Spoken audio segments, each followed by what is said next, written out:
Part 1. You will hear a woman phoning a friend to get information about a job agency. First, you have some time to look at questions 1 to 5.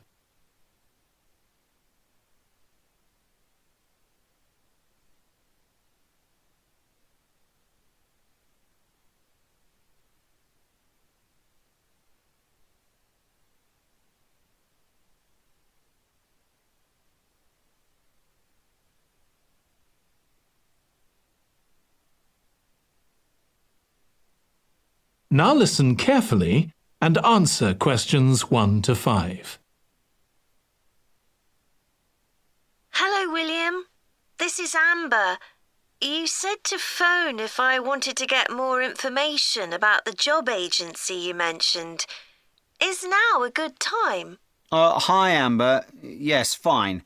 So the agency I was talking about is called Bankside. They're based in Docklands. I can tell you the address now. 497 East Side. OK, thanks. So is there anyone in particular I should speak to there? The agent I always deal with is called Becky Jameson. Let me write that down. Becky... Jameson. Jameson.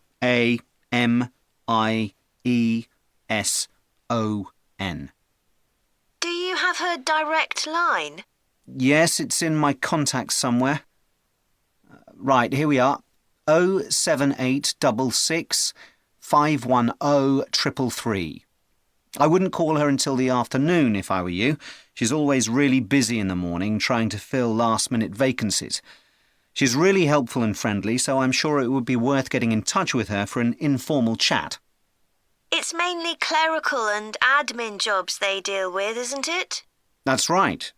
I know you're hoping to find a full-time job in the media eventually, but Becky mostly recruits temporary staff for the finance sector, which will look good on your CV and generally pays better too.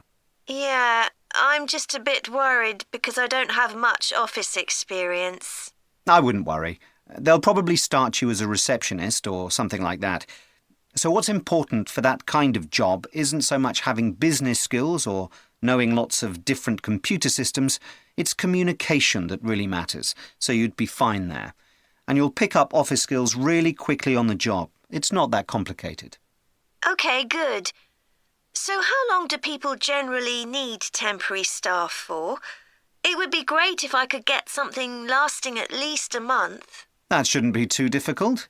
But you're more likely to be offered something for a week at first, which might get extended. It's unusual to be sent somewhere for just a day or two. Right. I've heard the pay isn't too bad.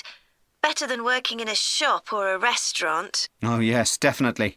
The hourly rate is about £10, $11 if you're lucky. That's pretty good. I was only expecting to get £8 or £9 an hour.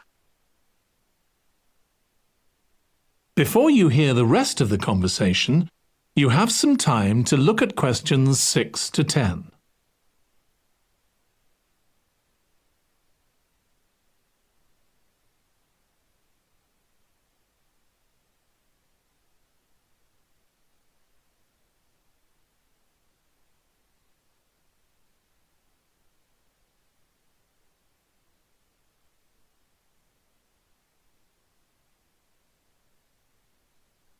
Now listen and answer questions 6 to 10. Do you want me to tell you anything about the registration process? Yes, please. I know you have to have an interview. The interview usually takes about an hour, and you should arrange that about a week in advance. I suppose I should dress smartly if it's for office work. I can probably borrow a suit from Mum. Good idea. It's better to look too smart than too casual. Will I need to bring copies of my exam certificates or anything like that? No, they don't need to see those, I don't think. What about my passport? Oh, yes, they will ask to see that. OK. I wouldn't get stressed about the interview, though. It's just a chance for them to build a relationship with you, so they can try and match you to a job which you'll like.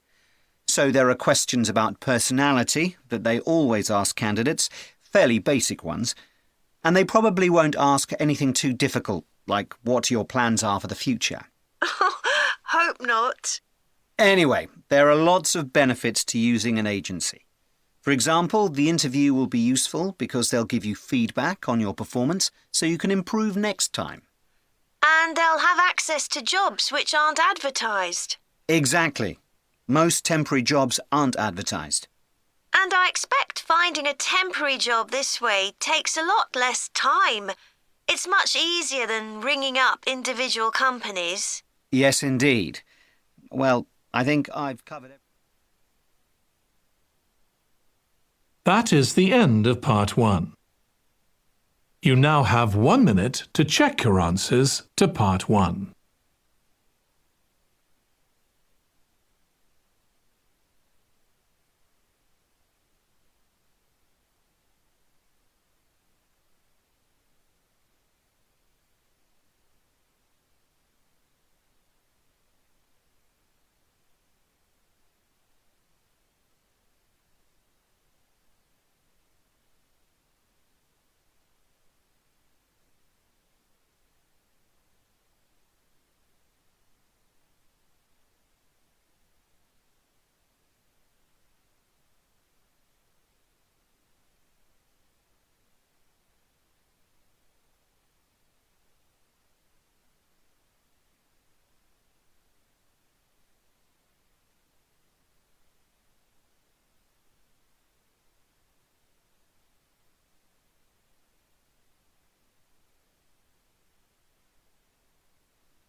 Part 2.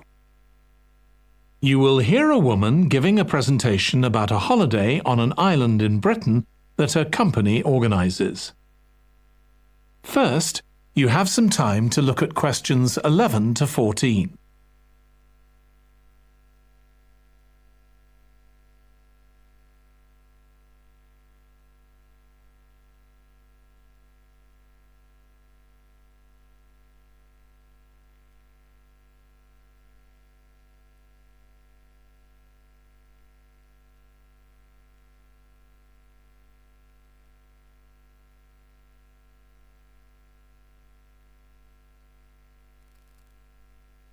Now listen carefully and answer questions 11 to 14. Good morning. My name's Erica Matthews and I'm the owner of Matthews Island Holidays, a company set up by my parents.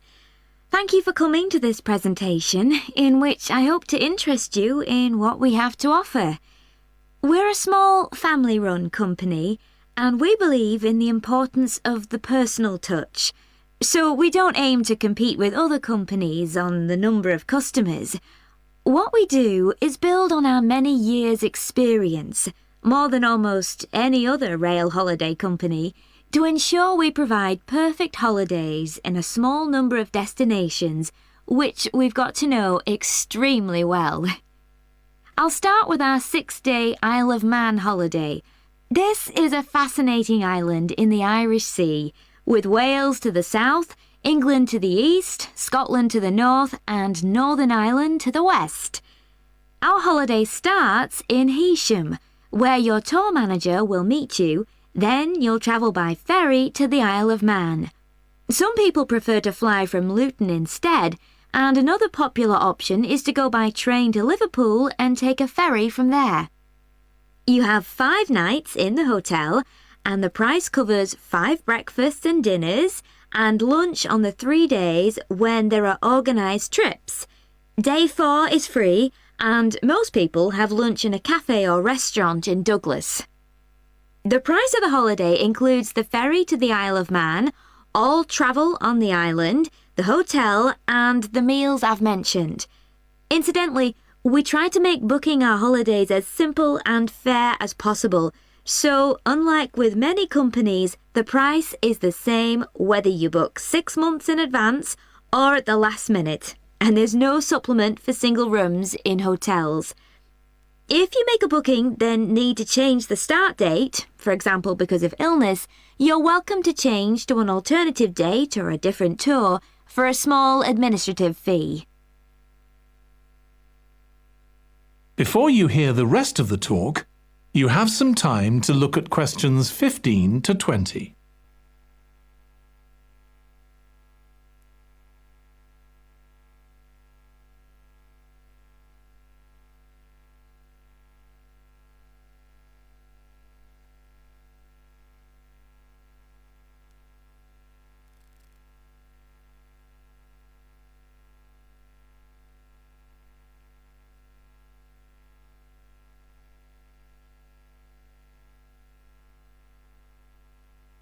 Now listen and answer questions 15 to 20. OK, so what does the holiday consist of? Well, on day 1, you'll arrive in time for a short introduction by your tour manager, followed by dinner in the hotel. The dining room looks out at the river, close to where it flows into the harbour, and there's usually plenty of activity going on. On day 2, you'll take the coach to the small town of Peel, on the way calling in at the Tynwald exhibition. The Isle of Man isn't part of the United Kingdom, and it has its own parliament called Tynwald. It's claimed that this is the world's oldest parliament that's still functioning, and that it dates back to 979. However, the earliest surviving reference to it is from 1422, so perhaps it isn't quite as old as it claims. Day 3, we have a trip to the mountain Snaefell. This begins with a leisurely ride along the promenade in Douglas in a horse-drawn tram. Then you board an electric train which takes you to the fishing village of Laxey. From there, it's an 8-kilometre ride in the Snaefell Mountain Railway to the top. Lunch will be in the cafe, giving you spectacular views of the island. Day 4 is free for you to explore, using the pass which we'll give you. So you won't have to pay for travel on local transport or for entrance to the island's heritage sites. Or you might just want to take it easy in Douglas and perhaps do a little light shopping. The last full day, day 5, is for some people the highlight of the holiday, with a ride on the steam railway from Douglas to Port Erin. After some time to explore, a coach will take you to the headland that overlooks the Calf of Man, a small island just off the coast. From there, you continue to Castletown, which used to be the capital of the Isle of Man and its medieval castle. And on day 6, it's back to the ferry, or the airport if you flew to the island, and time to go home. Now, I'd like to tell you a bit more. That is the end of part 2. You now have 30 seconds to check your answers to part 2. Part 3. You will hear 2 psychology students discussing the effects of the order in which the children in a family are born. First, you have some time to look at questions 21 to 26.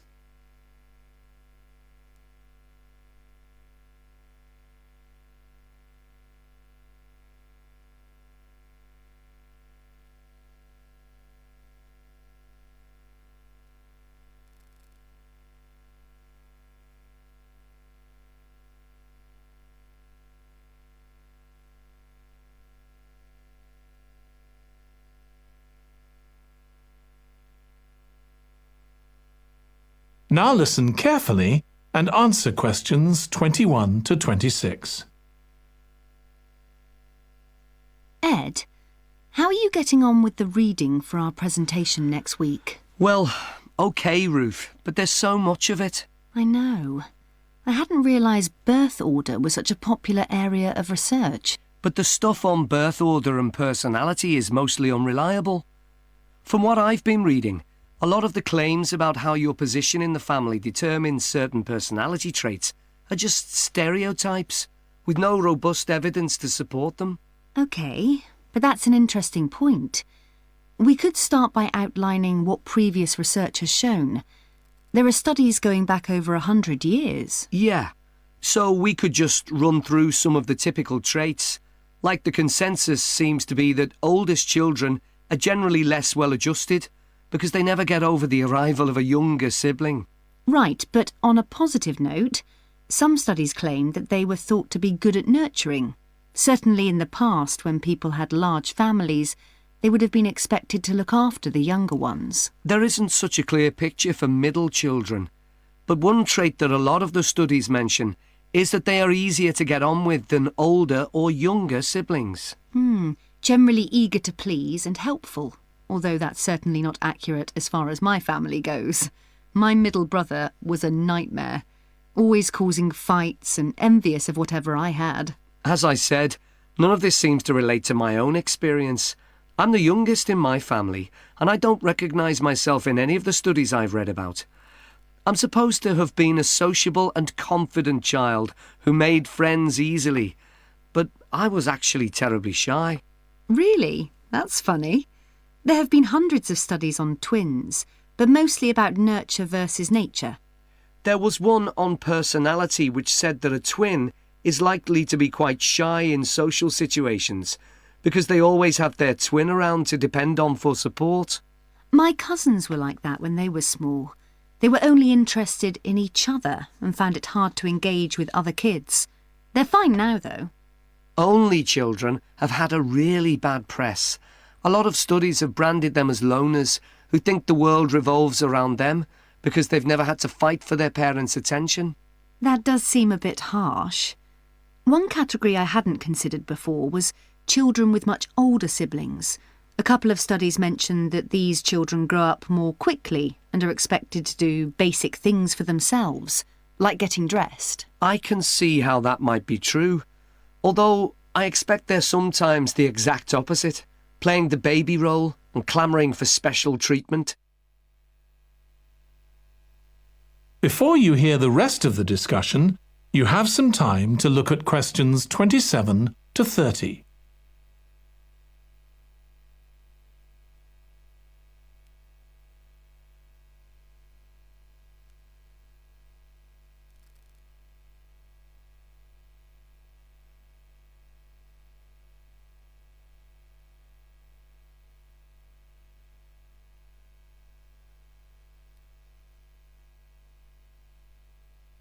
Now listen and answer questions 27 to 30. What was the problem with most of these studies, do you think? I think it was because, in a lot of cases, data was collected from only one sibling per family, who rated him or herself and his or her siblings at the same time. Some of the old research into the relationship between birth order and academic achievement has been proved to be accurate, though. Performances in intelligence tests declined slightly from the eldest child to his or her younger siblings. This has been proved in lots of recent studies. Yes, although what many of them didn't take into consideration was family size. The more siblings there are, the likelier the family is to have a low socio-economic status, which can also account for differences between siblings in academic performance. The oldest boy might be given more opportunities than his younger sisters, for example. Exactly. But the main reason for the marginally higher academic performance of oldest children is quite surprising, I think. It's not only that they benefit intellectually from extra attention at a young age, which is what I would have expected. It's that they benefit from being teachers for their younger siblings by verbalising processes. Right. And this gives them status and confidence, which again contributes in a small way to better performance. So, would you say sibling rivalry has been a useful thing for you? I think so. My younger brother was incredibly annoying, and we fought a lot. But I think this has made me a stronger person. I know how to defend myself.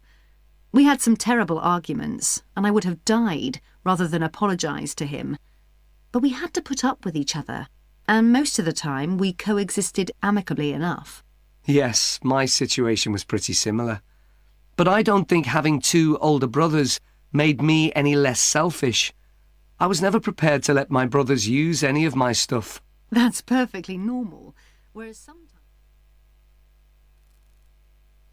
That is the end of part 3. You now have 30 seconds to check your answers to part 3.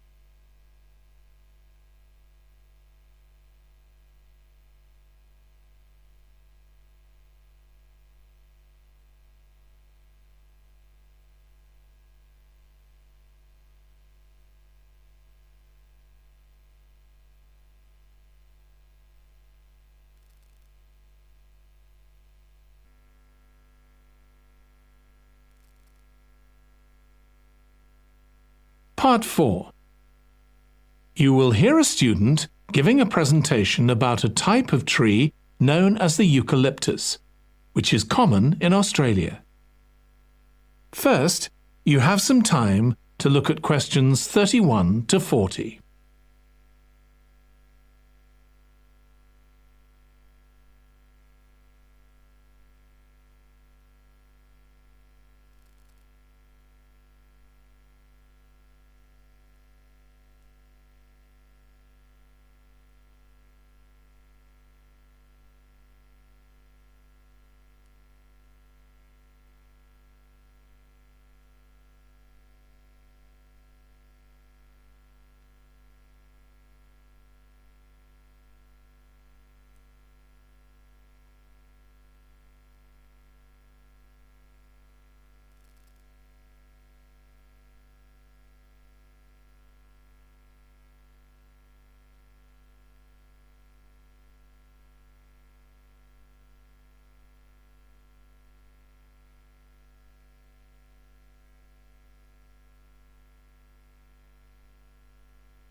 Now listen carefully and answer questions 31 to 40. Today, I'm going to talk about the eucalyptus tree. This is a very common tree here in Australia, where it's also sometimes called the gum tree. First, I'm going to talk about why it's important. Then I'm going to describe some problems it faces at present. Right, well, the eucalyptus tree is an important tree for lots of reasons. For example, it gives shelter to creatures like birds and bats, and these and other species also depend on it for food, particularly the nectar from its flowers. So it supports biodiversity. It's useful to us humans too, because we can kill germs with a disinfectant made from oil extracted from eucalyptus leaves. The eucalyptus grows all over Australia, and the trees can live for up to 400 years. So it's alarming that all across the country, numbers of eucalyptus are falling because the trees are dying off prematurely. So, what are the reasons for this? One possible reason is disease. As far back as the 1970s, the trees started getting a disease called Mundula yellows. The tree's leaves would gradually turn yellow, then the tree would die. It wasn't until 2004 that they found the cause of the problem was lime, or calcium hydroxide, to give it its proper chemical name, which was being used in the construction of roads. The lime was being washed away into the ground and affecting the roots of the eucalyptus trees nearby. What it was doing was preventing the trees from sucking up the iron they needed for healthy growth. When this was injected back into the affected trees, they immediately recovered. But this problem only affected a relatively small number of trees. By 2000, huge numbers of eucalyptus were dying along Australia's east coast of a disease known as bell miner-associated dieback. The bell miner is a bird, and the disease seems to be common where there are high populations of bell miners. Again, it's the leaves of the trees that are affected. What happens is that insects settle on the leaves and eat their way round them, destroying them as they go, and at the same time they secrete a solution which has sugar in it. The bell miner birds really like this solution, and in order to get as much as possible, they keep away other creatures that might try to get it. So these birds and insects flourish at the expense of other species, and eventually so much damage is done to the leaves that the tree dies.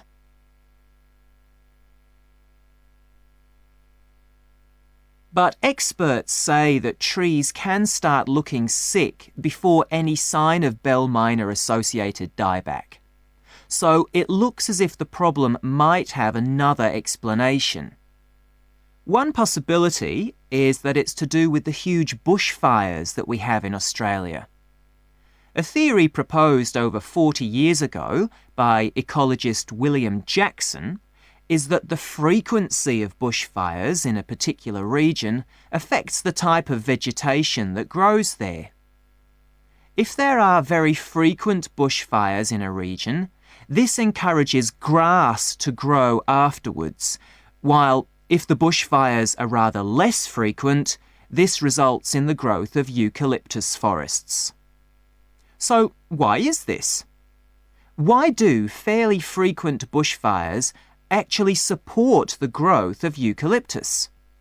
Well, one reason is that the fire stops the growth of other species which would consume water needed by eucalyptus trees. And there's another reason.